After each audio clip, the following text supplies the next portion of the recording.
is the most crazy presentation I've ever done this way. So I want to thank you guys all for being here. Can you see my slide deck? Can you see the image in front of us? Yeah. Fantastic. So we're only 8 minutes late, so I feel really great. And I'm throwing my phone on the ground. But what I want to first do is say thank you to absolutely everybody for being here. We are so excited. And this work takes a lot of courage. So if you are a survivor of a crash and you're not an advocate yet, but you're starting to put your toe in the water, thank you for your courage for being here. And if you're already an advocate and you're both, hats off to you. We are delighted to have you here. And while I go find out where my phone fell on the ground, I'm going to ask Trini to step in and tell us who she is and about her fantastic organization, It Could Be Me, who is our sponsor for this wonderful class series. Well, thank you. That was a lovely introduction. So my name is Trini Willert, and I live in Boulder, Colorado. And in 2018, I was hit by a careless driver while I was riding my bike. And ever since then, I've tried to do everything I can to make sure that what happened to me doesn't happen to others. I went on to find this 501c3, which is called It Could Be Me. And we have 9 lovely board members. And this series, as well as we have another like a counseling workshop, are part of our commitment to the National Roadway Safety Strategy. So we are aligned with that as well. So I'm very grateful for Melissa, and I hope you guys learn a lot like me, like I will. So thank you. Thank you for that. And Trini, stay tuned because I'm going to actually have you. We had a conversation the other day that I'm going to ask you to talk about you when you were in the hospital. And it's a very key, important point of what we want to share today. So I sent you guys an email newsletter that told you about who I was. So I'm not going to go into my bio because this is not the Melissa show. It's your show. I do want to tell you, though, that very briefly, that one of the foundations of our work at Petal Love is to teach people how to tell short, memorable, compelling stories. And I'm talking 2 to 5 minute stories. So that's what we're going to be doing today, is digging into point by point how to craft a story. And the reason that we do this is because it's backed up by science. The science shows that well-crafted stories, well-structured stories are what open hearts and change minds, because they do some stuff scientifically to the human brain. So data alone cannot do this. It's got to have your data is important. Your data is crucial, but it's got to be wrapped in the ancient art and craft of storytelling in order to engage hearts and minds. So we did part 1 was setting our intentions. That was last time. If you weren't here, that's not a problem. You're not going to miss anything. Part 2 today is crafting your story. And then we're going to talk about approach and how to share your story coming up. And we'll send you all the information about that. But right now I want to take a moment, because here I am in a kind of semi-rural area that has challenges with internet. I want to take a deep breath. And I want to check in with you. And what I want to check in with you is specifically, if you would be up for telling us in the text box, where are you right now? Are you at a place where you're curious about storytelling, but still feeling pretty fragile about your story? Are you gung-ho, ready to roll up your sleeves and get going? Or maybe you're somebody who's actually a darn good storyteller already, and you are looking for me to share some tools and tips that will help get your storytelling to the next level. So wherever you are, that's great. But I want you to share with others today, because this, like I said, this is a fantastic community. And I want you to start meeting other people that you can start connecting with and perhaps collaborating with to help each other get to becoming really compelling storytellers. Because the most important thing here is, and I'm sorry that I can't, while I'm presenting, I can't actually see what you're texting. So we're going to be reading about these later, but you can see what you're texting in the text box. So start making some friends here. The number one thing that's the most important is your health, mental health, and well-being. And so we always want to make sure here at Petal Love that we are creating a culture of support and inclusivity. And today, if there's anything that I talk about that's triggering for you and you need to leave for some reason, no worries. You're going to get the recording of what we have today. Or if you decide you don't want to be on camera, if you decide you just want to listen, but you don't want to participate, all of it's fine. This is about you putting your own oxygen mask on first and getting out of this what works for you. Now, if you are a advocate and you haven't had an experience with a crash, I still want you to start crafting your own story. And I'm going to ask you to look back in your life at a time when you had a tough, vulnerable situation that you had to get through. Okay. So it may not be anything about road safety, but I want you to think about your first job, going to college, something where you had to learn and you had a big aha moments. Okay.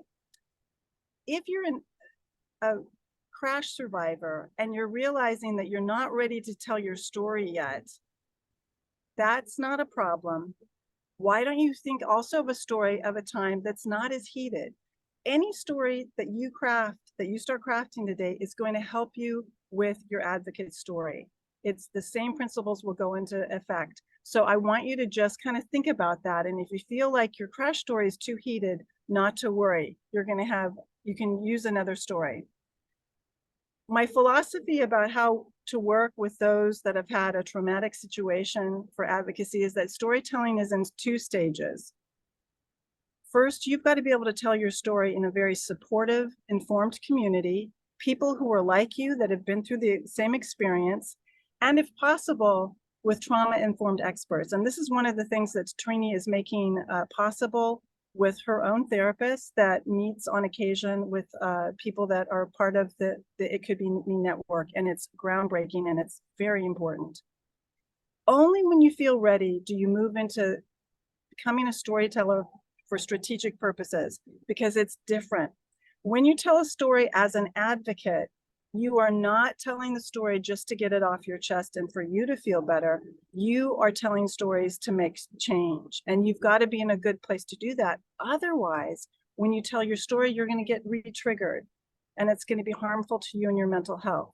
So just know that, and know that going at your own pace is really what you need to do, if that makes sense to everybody.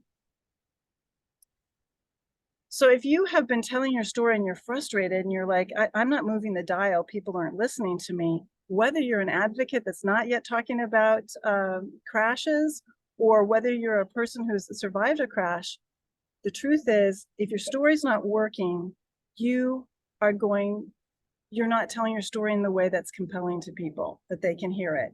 And that is a very tough thing to hear. That's why you've got to stay at the level of where you're at, and you're in a safe place to hear from others that are like you first, to get to the right place and get to the healing place that you can be telling your story safely.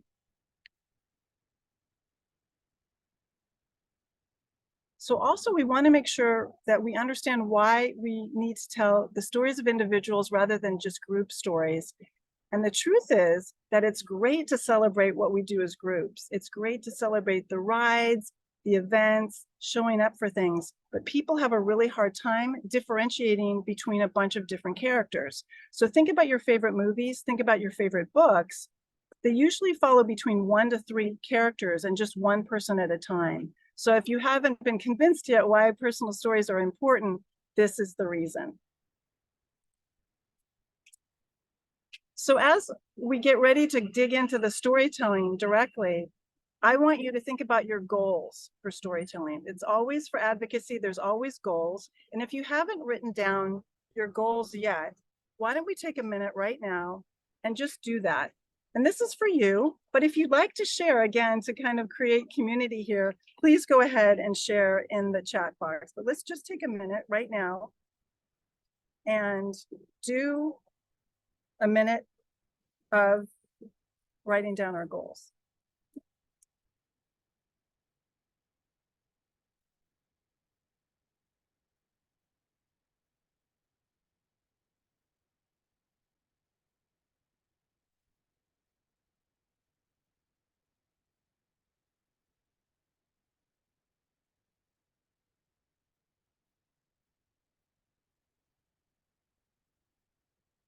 We just have about 30 seconds left.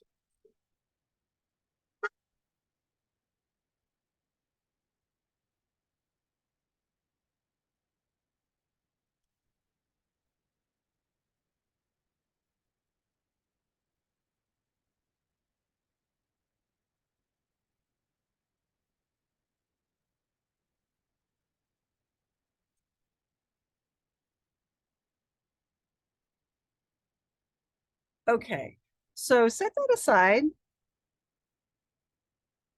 And now we're going to delve right into the storytelling map. Everything that I'm teaching you here today is going to be included plus more in the PDF of my storytellers map that I'm going to send you tonight. So don't worry if you're scribbling furiously and you felt you missed something, you did not. We're going to go over everything. But let's get into the nitty-gritty of what I teach, and that is a simplified hero's journey story. The reason why I teach a hero's journey story, you may not consider yourself a hero, but guess what, you are. Because hero's journey stories are about transformation, and they're just as much about internal transformation as they are about external transformation. And they are the most popular story type of all time throughout history. Now, why do I call it a hero's journey and not a heroine's journey or a hero and a heroine's journey?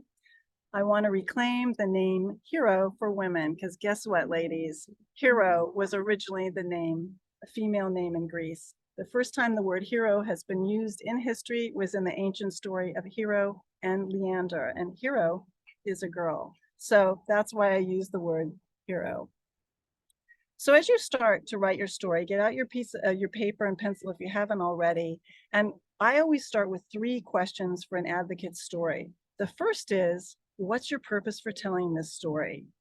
Think about where you want to tell it and think about your purpose, because your story that you're going to learn can be edited and changed depending on your audience. So this particular story you could use in many ways in the future, but you're going to use a compass of what's your true north for this particular audience. So what do you want to make happen by telling this story? And you're going to think of that as you write the whole story. And that's going to help you line it up so that your call to action at the end and your purpose, everything is in alignment.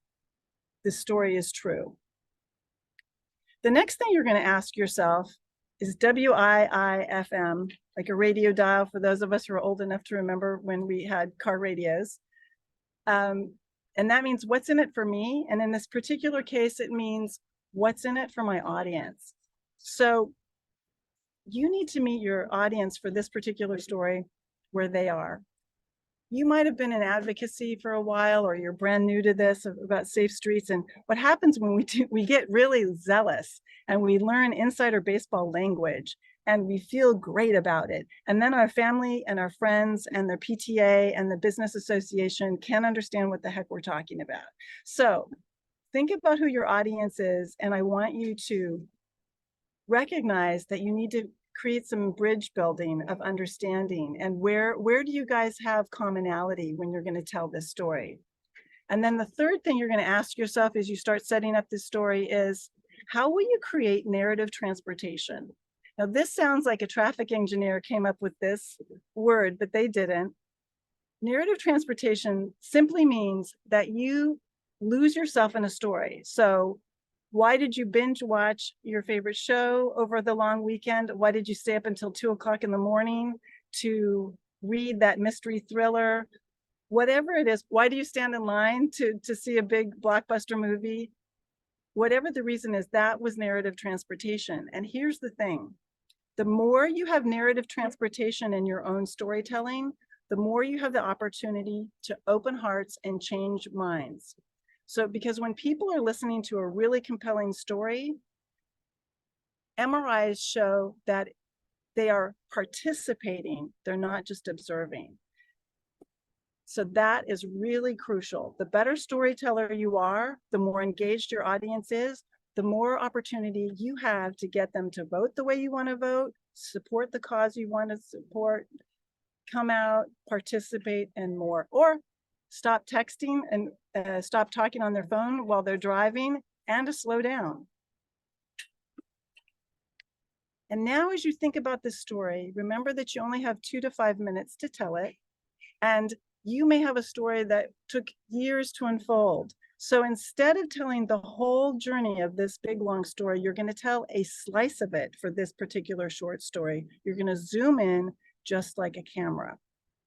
For example, the journey for me to becoming an active and shared mobility advocate kind of happened over like 2 years. But what started it was that I gave up my car because it was too expensive. So that story, I can tell just the slice of that beginning as a 2 to 5 minute story.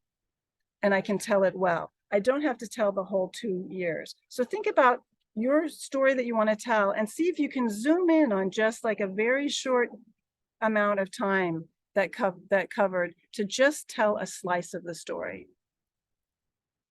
Now I want you to take a blank piece of paper and I want you to make a big, gigantic rectangle on it. A rectangle that you can write around the edges of it, gives you plenty of space. And the reason we're using the rectangle is that this is the most famous shape for stories. This is the narrative, the basic 3-act narrative arc. It's also known as Freytag's pyramid. And this reminds you that a story has to have a beginning, a middle, and an end. And it reminds you that the climax is in the center of the story, and it'll help you build around it. The very first thing that I want you to write down is to set the scene. And again, this is in the storytelling map that I'm going to send you. So if you're having a challenge writing everything down, don't worry about it. But I want you to think about setting the scene and what happened what's happened when you're starting. So the most famous in English literature, the most famous phrase that sets the scene is, "It was a dark and stormy night." So what's your dark and stormy night sentence or a few words of what's going on when your story started?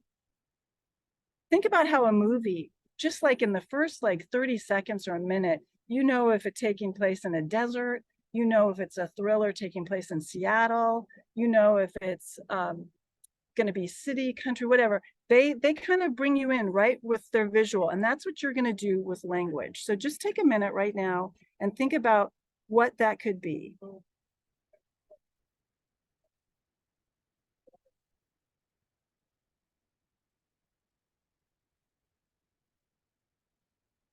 Think about how you could draw people in from the very beginning about this adventure that you went on, this story.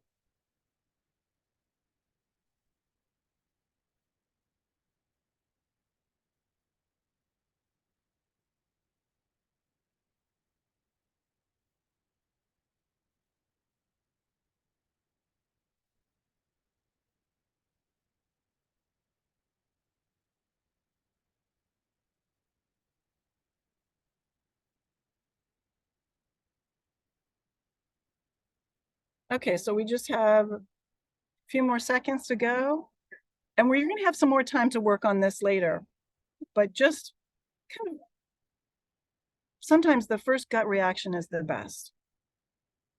Okay, now, so that's going to be at the very bottom of the left-hand corner. You set the scene. And the next thing you're going to do is you're going to think about what your rising action is or your inciting incident. And that goes on the next step up of the pyramid. So for many of you, this could be that you got hit, or somebody you love got hit, or as an advocate, think about what your story is, why you were so passionate about biking, walking, and public transit. So it's the thing that started you off on the journey. In the Star Wars movies, this is Luke Skywalker stumbles upon a pair of droids, of robots, and he's cleaning one of them, and he hits a button, and all of a sudden Princess Leia comes out and she's saying, "Help me, Obi-Wan Kenobi." And he goes on a journey to find out who the heck this Obi-Wan Kenobi is. So this is let's take a minute now to just think about what's that thing that started you off, and just you don't have to write full sentences, but you can just write one thing that happened that'll remind you later that you want to come back and expand on. So let's just take a minute right now and do that.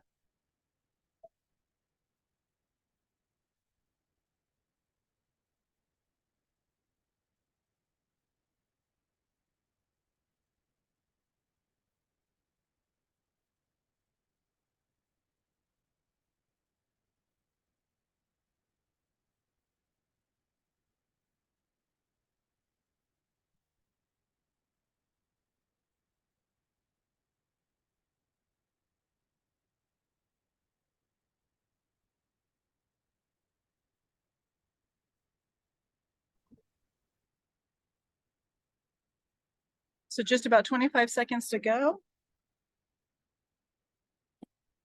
And again, we're going to have time to dig into this a little bit more deeply in a few minutes, but just hold your place there so you know what you want to write more about.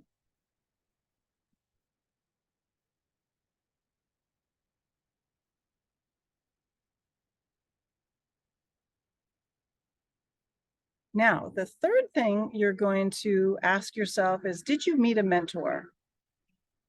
It may not have happened at this point in the story. You may include it later in the story, but it's important to know, was there somebody as you're going through this internal transformation that helped you along, that helped you go through a really tough time, that helped you see that what happened to you could be put to an interesting and positive purpose? Was there a mentor? So let's just take a minute right now and let's write about a mentor.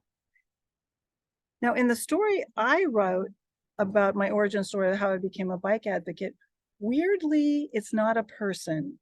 It's actually my city, because my city was biking and public transit friendly.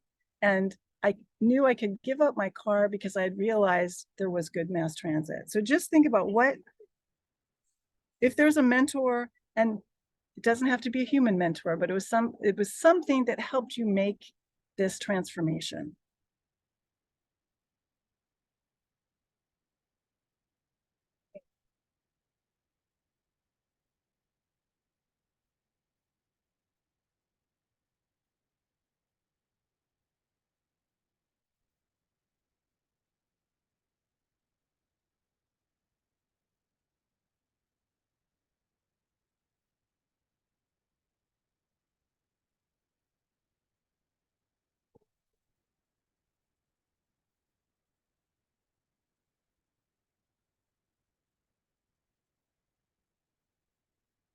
Okay, we just have about 10 seconds now. We're going to go on to the next thing.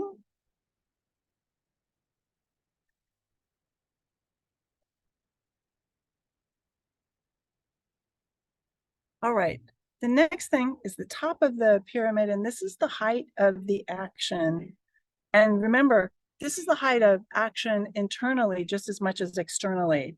So this is, if you can come back on screen, Trini, if you're able to do that, I'd love to ask you a question about something that happened to you. I'm not sure if you can come back, but if you can, that would be great.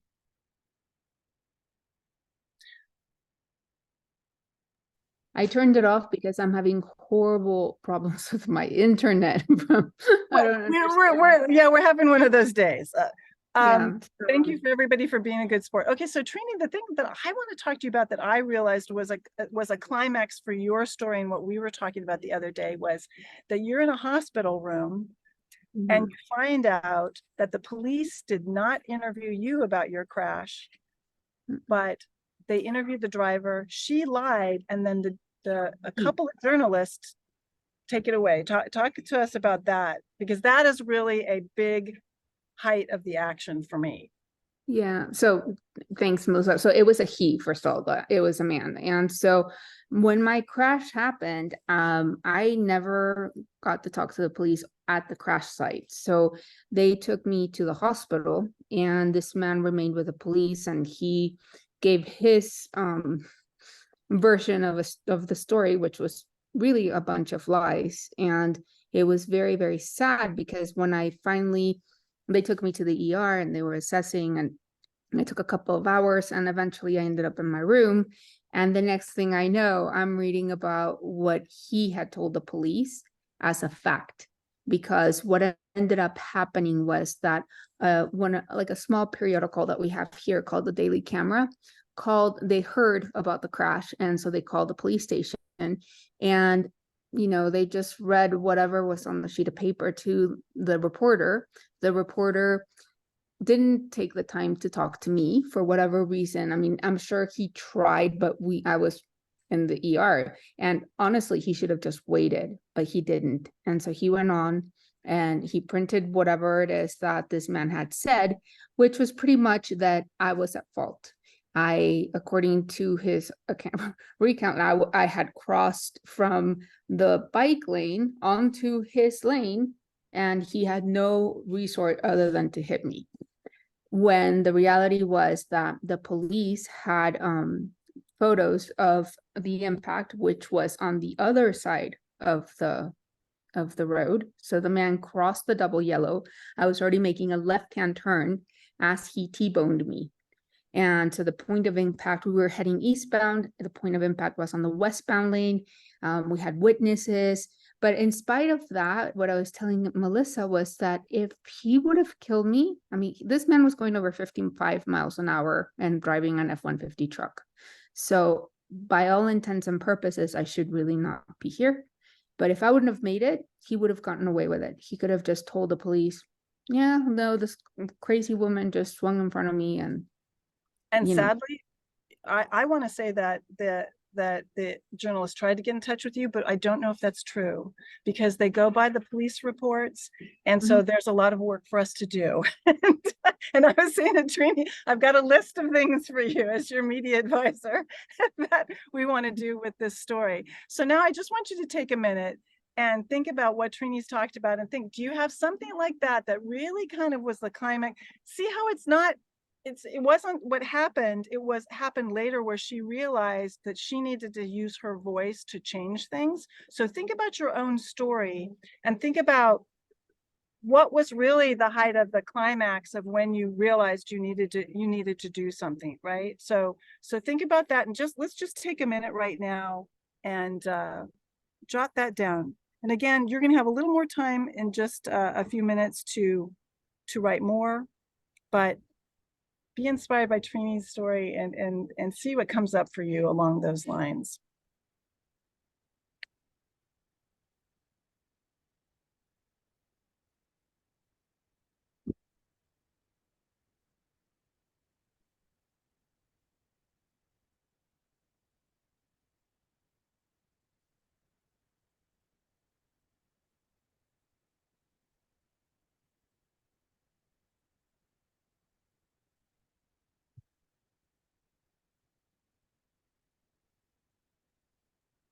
We just have about 20 seconds to go. So wrap up your words on this one.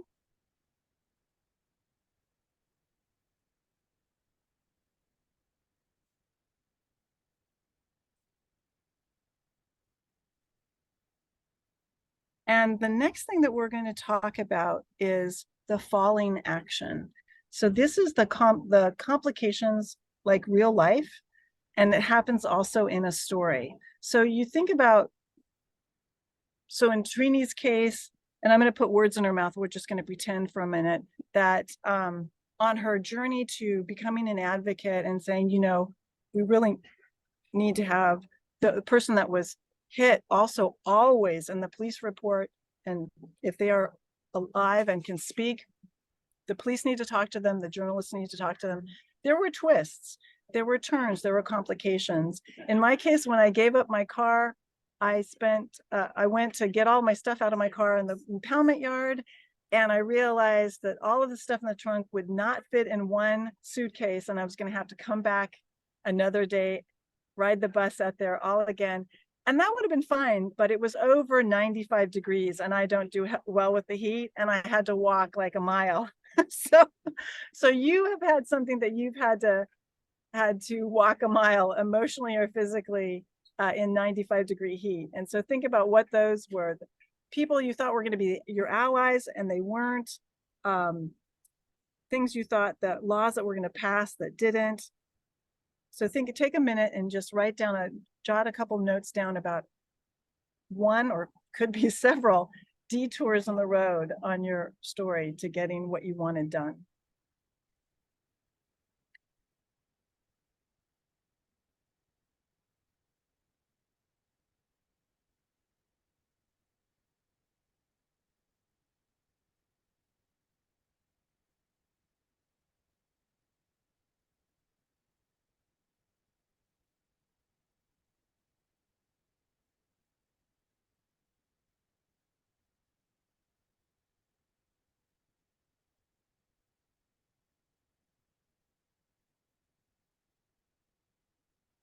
Okay, so we just have about 10 seconds, so we'll wrap that up.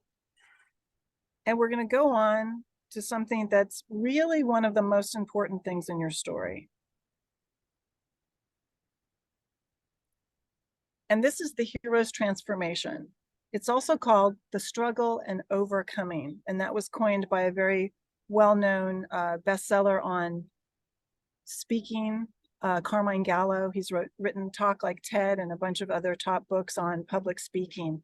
So right here, this might not be exactly where it happens in your story, and that's okay, but we want to think about right now, this is your struggle and overcoming, and this is where your audience gets to learn through what happened to you. So where did you have something happen that really, it was really tough, but you learned to see the world anew because of this experience? And this is where the audience is going to learn how to become an advocate with you, okay? So in my experience, I'm in this 90-degree heat, and I am giving up my car, which was really hard for me to do as a Southern Californian. And yet I knew that my city had good public transportation. I won't say great, but good public transportation. And on a 95-degree day where I don't do well with heat and I get chronic migraines and I'm struggling with health challenges, I get on the bus and it's beautifully air conditioned, and I realize, wow, it's fun to travel while reading. I could get used to this. And it's much easier as a person with chronic health challenges to take public transportation than it is to drive. Driving could be really stressful and tough for me. So let's take a minute now and think about something that happened to you. Now, don't feel a lot of pressure. You could be in the shower tomorrow morning and realize what your aha moment really is. So just write something down for now, okay? But just think about, let's just take a minute and write something that was your aha moment and you saw the world differently because of having this experience. And it was probably humbling, and it might be a little embarrassing to talk about it. And guess what? That's where your storytelling gold is.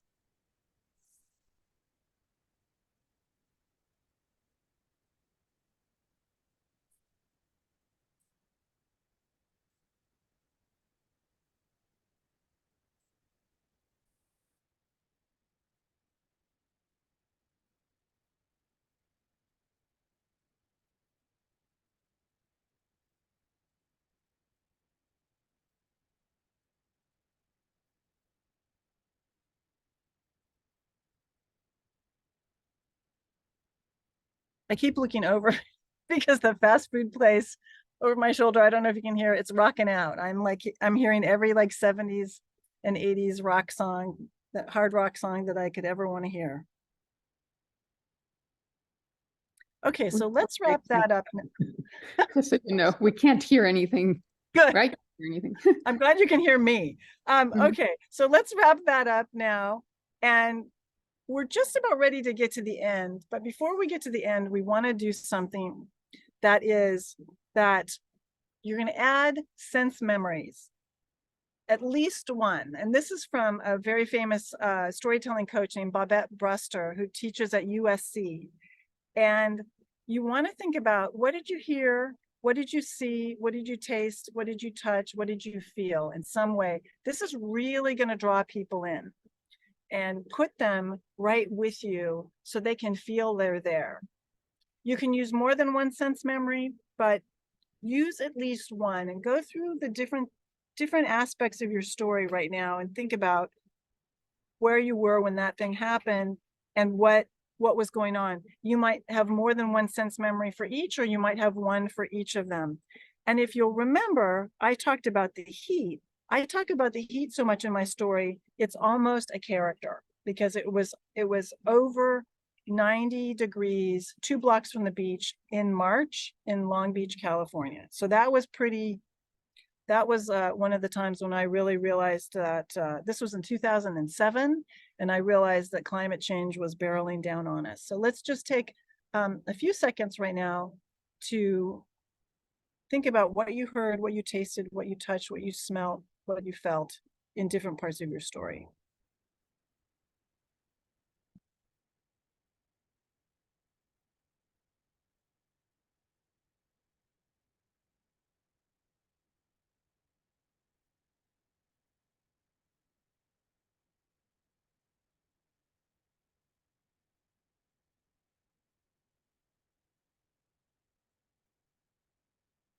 Okay, and then we come to the end, but because we're advocates, we come to the end, we wrap the story up for now, and we have a call to action.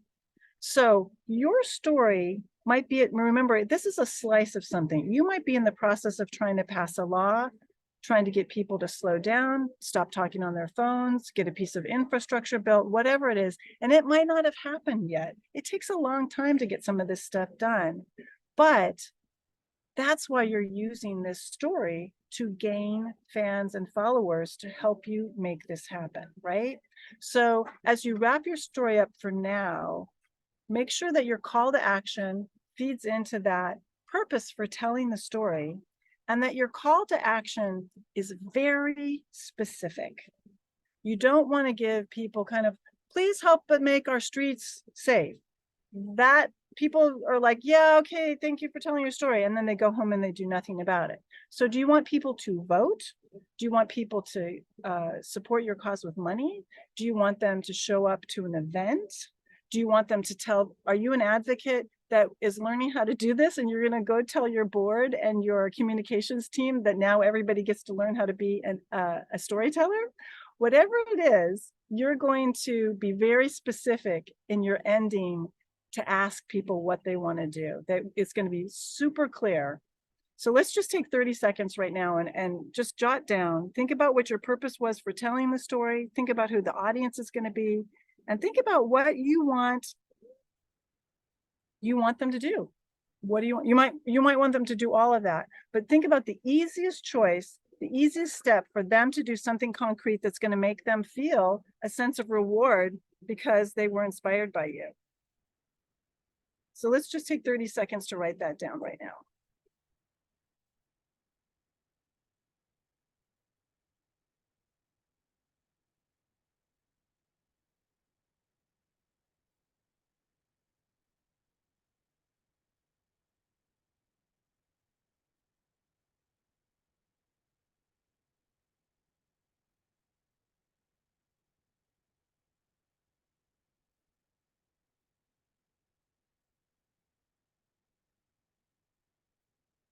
Okay, so now what I was going to originally do was have us take 10 minutes for you to write your story.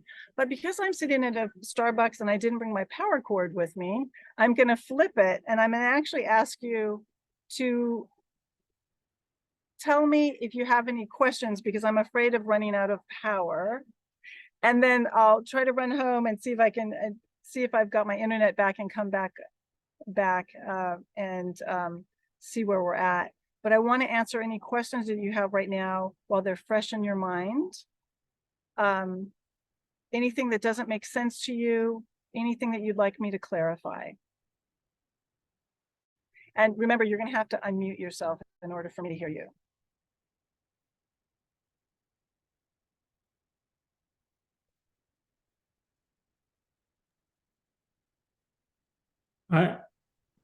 I'm a little confused about the timing in the story between the climax and the hero's transformation. So Uh, okay, go ahead. Tell me more. I guess I was, as I'm just thinking about potential stories, like it feels like what I want to share is the moment when I became committed to the cause, or one of the moments in my life when I was committed to something specific. And that feels like the climax of the story. But you're saying that there is something that is happening before I am sharing that transformation. So the hero's transformation can happen before the climax. It's not set in stone that it has to happen there. But remember that you want to have a beginning, a middle, and the end instead of the climax at the end. So you could have had your aha moment before, and that could be, and then the climax could happen, and then you could have your twists and turns, and then your end. So it can, if it works for you that way, then write it that way. That's just fine. But a lot of times the climax happens and then the realization. So do what works for you. Does that make sense? Yeah. Okay. Do you want to tell us a little bit about the story that you're thinking of?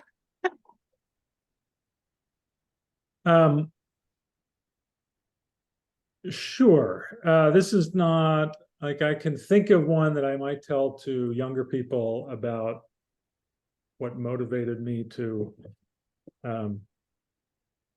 care about particularly environmental issues in the first place. But what I'm thinking about is more recent, and I was already in the role of executive director of Bike Durham, and we're going along,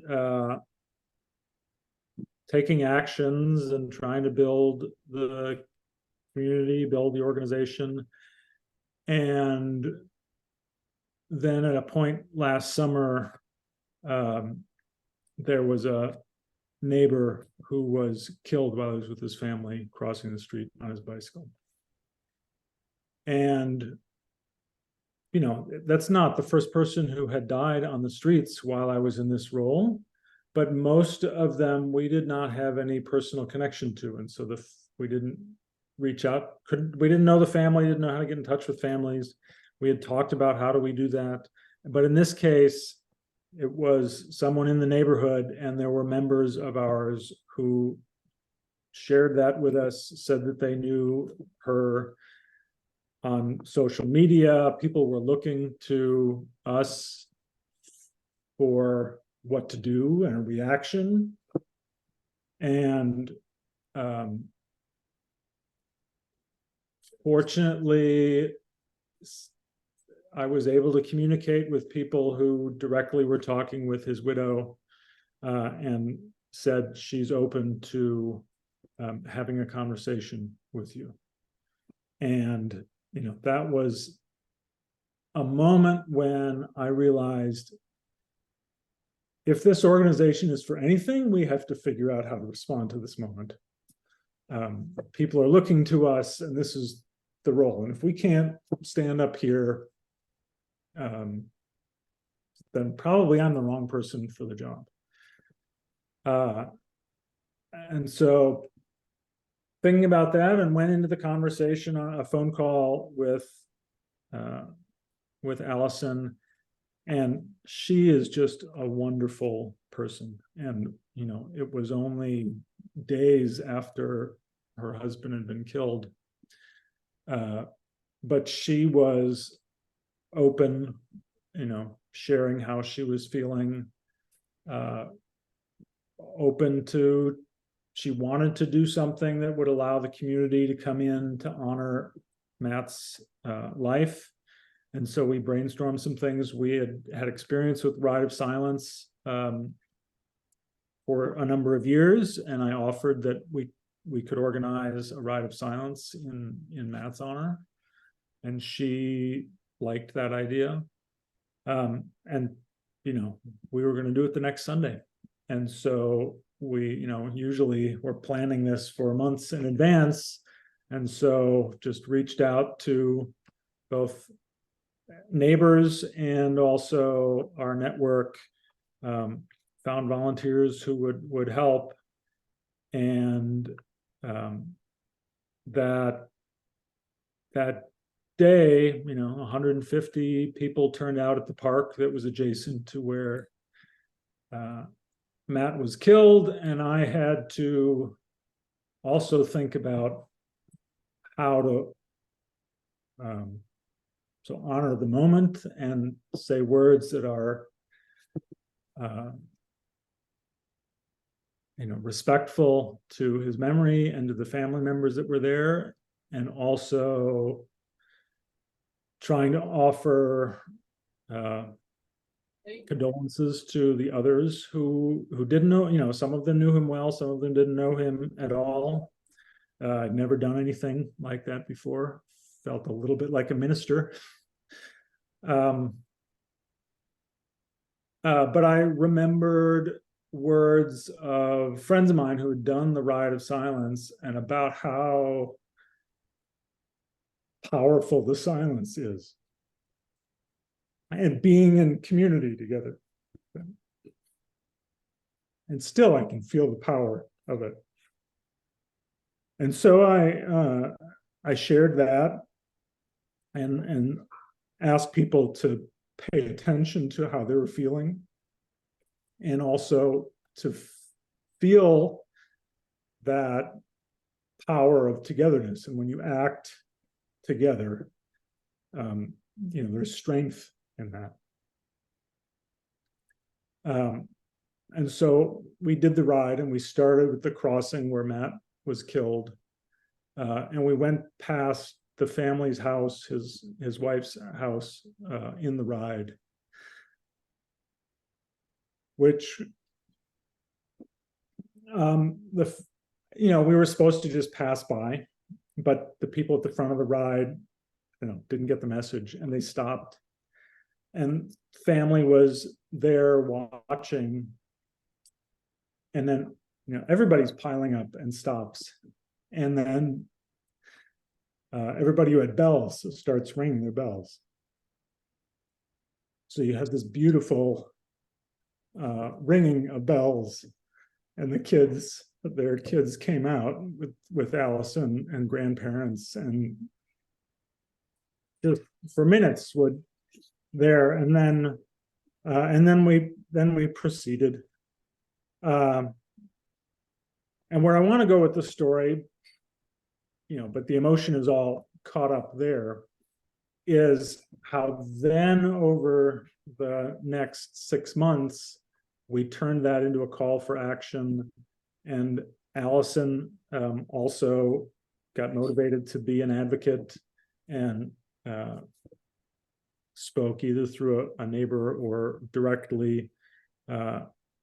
And this year we won a Vision Zero coordinator with the city council, and we won $40 million worth of projects to protect people who are walking and biking.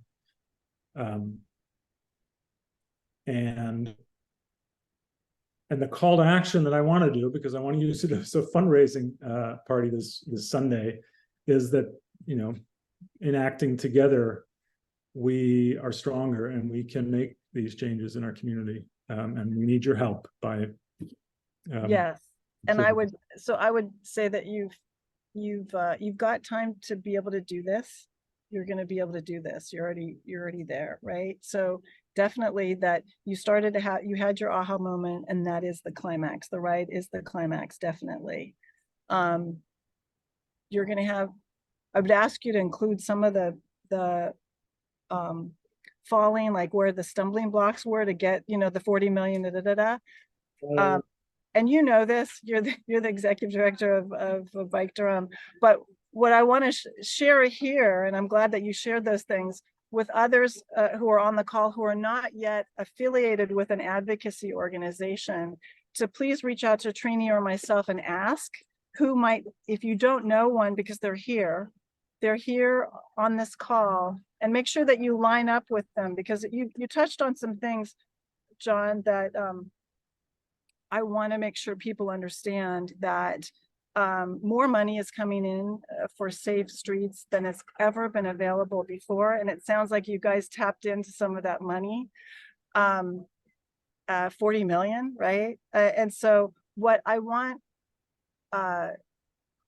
people to understand, and also I want like my dream for you would be, if I can jump in here and be your pretend communications fairy, is that not only would you have this talk, but that the media either before or after would talk to you about the fact that you're going to tell this story.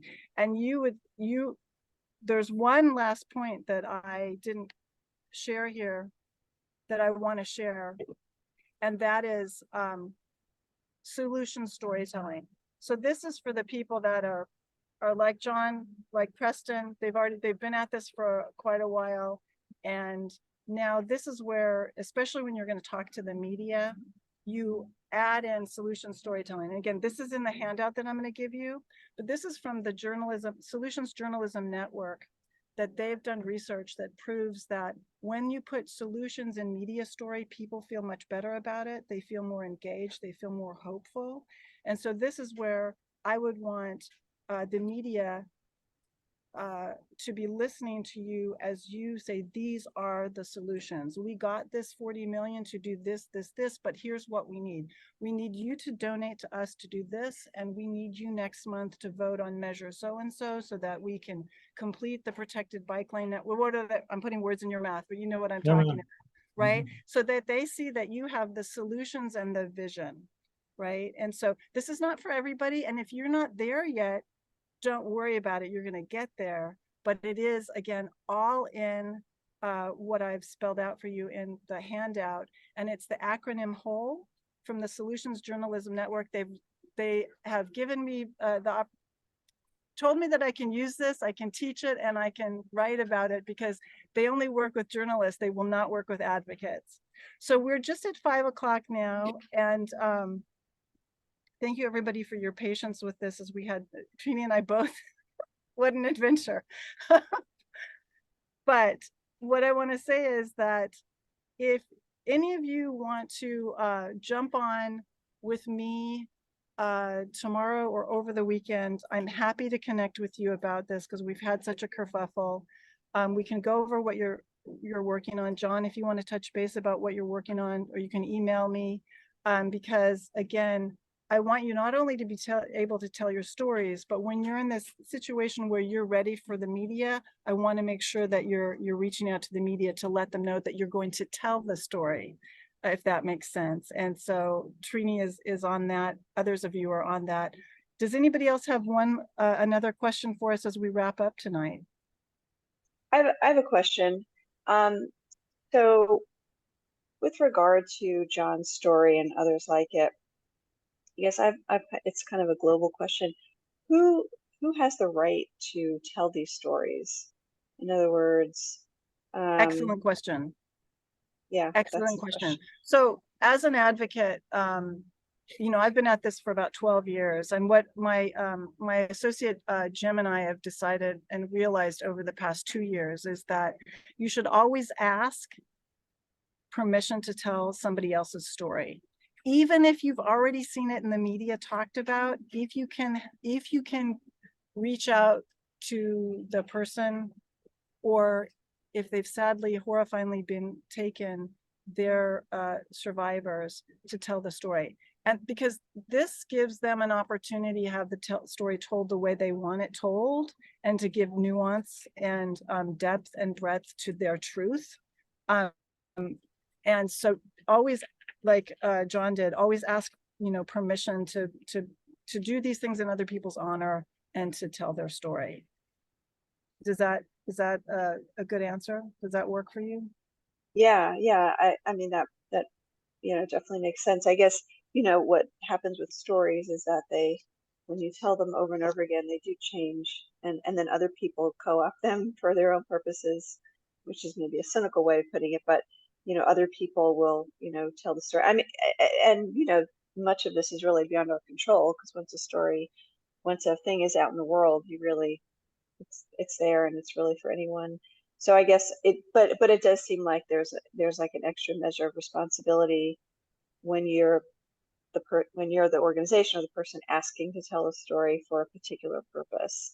And When you also tell because it- the press is not, you know, the people that are put on crashes are the junior reporters. They're often just following the police report.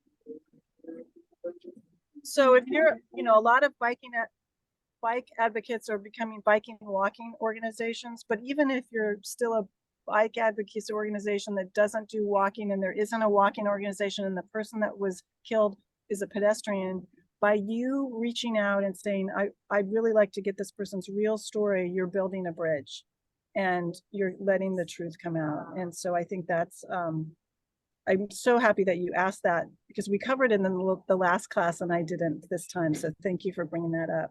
I think we have I think my computer has energy for one more. It's going to run away. It might die in the middle of it. But again, I'm going to follow up tonight an email with you. I'm going to be available via email if any of you want to connect again, jump on a call tomorrow to do a little bit that we didn't get to do tonight. And one last question before my anything dies. Is there anybody that wants to have a final thought? Or Trini, do you want to have a final thought?